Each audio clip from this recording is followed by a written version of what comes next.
И опять вам здрасте. Смотри, какая у нас красивая Икса приехала. Класс машина. В общем, бедулька такая. Сейчас Андрюха будет разбираться, добираться до насоса масляного двигателя. У нее идет ограничение мощности, потому что есть у машины вопросы к этому насосу. Сейчас Андрей снимет защиту. Да, снимать и снимать. Вот мне нравится Иксик.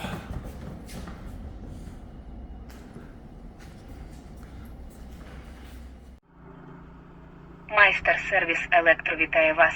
Зачекайте хвилинку.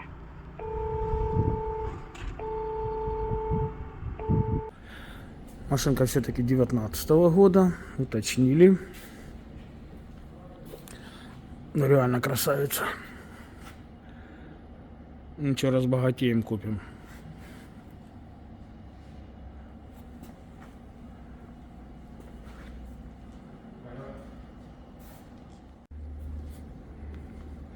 Начнем мы прежде всего с проверки банально предохранителей по данному насосу. Посмотрим.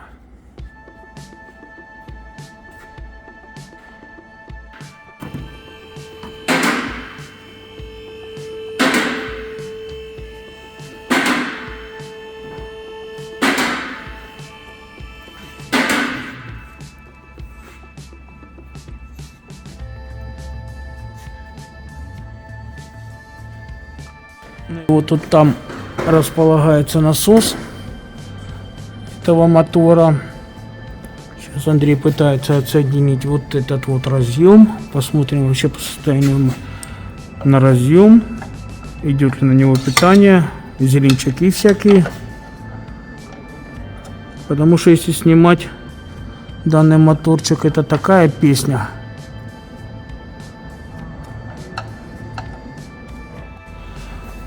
Так, ну что вам скажу, вот этот разъем. А здесь питания нема. Сейчас проверим, идет ли сюда питание вообще.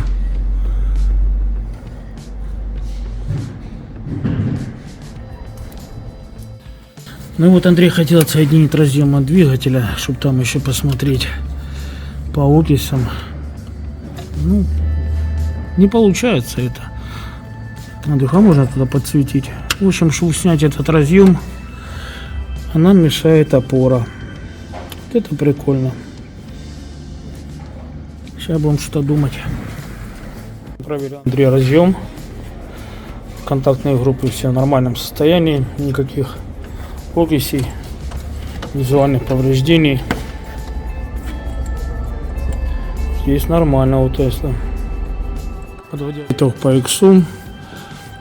Здесь одно из предположений, что у нас получается, это недостаточный уровень масла в переднем двигателе, на основании чего, если его мало, идет быстрый обогрев, так как машина едет, ошибок никаких по этому поводу нету, но только когда под нагрузкой, одна из причин, что выскакивает ограничение мощности, это то, что здесь недостаточное охлаждение в этом двигателе. Охлаждение здесь происходит за счет масла. Масло идет и как смазывающее, и также охлаждающее. И если его недостаточно, идет перегрев, дается команда, информация о точнее машины, и она уходит в ограничение мощности. Начнем с замены масла. А потом уже, если вдруг это не поможет, будем принимать решение о снятии самого моторчика масляного. Ну а по замене масла такая уже практика была, оно помогало. В общем, время покажет. Ждем согласования с клиентом.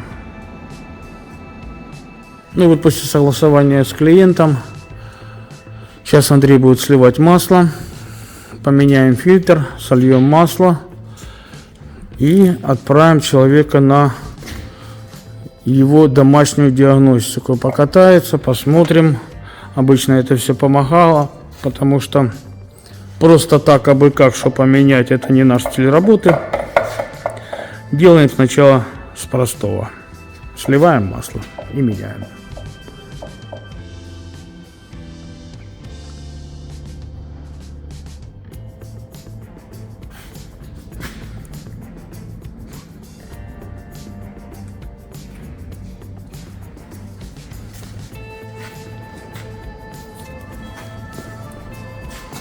Тут, кстати, сливная пробка как таковая отсутствует. Откручивается сам насосик.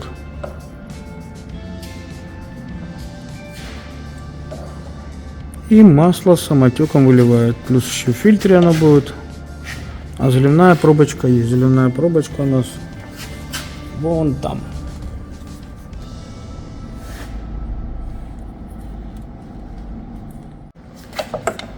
Ну и вот насосик Андрюха выдвинул.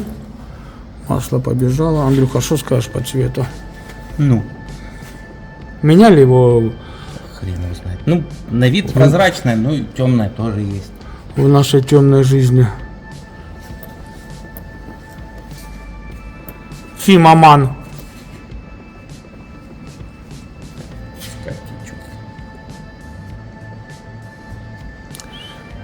А вот мы мерилку не поставили, сколько мы солим и сколько мы зальем.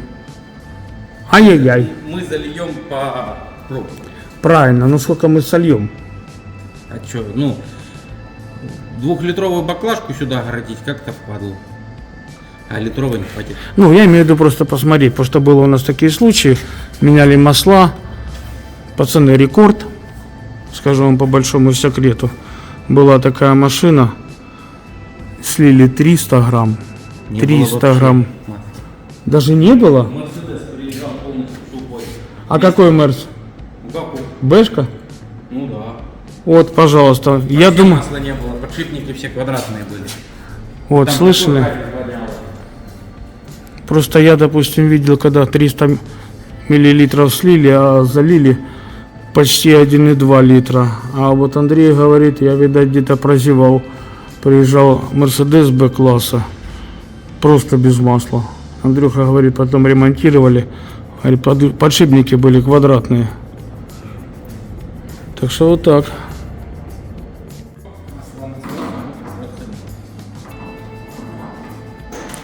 И откуда такое заключение? Откуда такое заключение? Ну я его разобрал, он был подклинивший. Я его сорвал, он заработал. Ага. То есть визуально, вот только что Андрей, когда менял масло, посмотрел на этот масляный насос, он чуть-чуть подклинивает. Так что здесь, по всей видимости, Сейчас оно работает, все. сейчас работает. Когда он подклинит, пока неизвестно, правильно? То есть говорим хозяину машины о том, что ему нужно готовиться к смене масляного насоса. Конечно, и пронесли. Кстати, это масло довольно-таки темное. Когда его меняли ли вообще неизвестно. Может быть, что-то и поднесло. И заработает, и нормально будет работать этот насосик. Ну, посмотрим. Всем спасибо. На этом по данной машине видео можно заканчивать.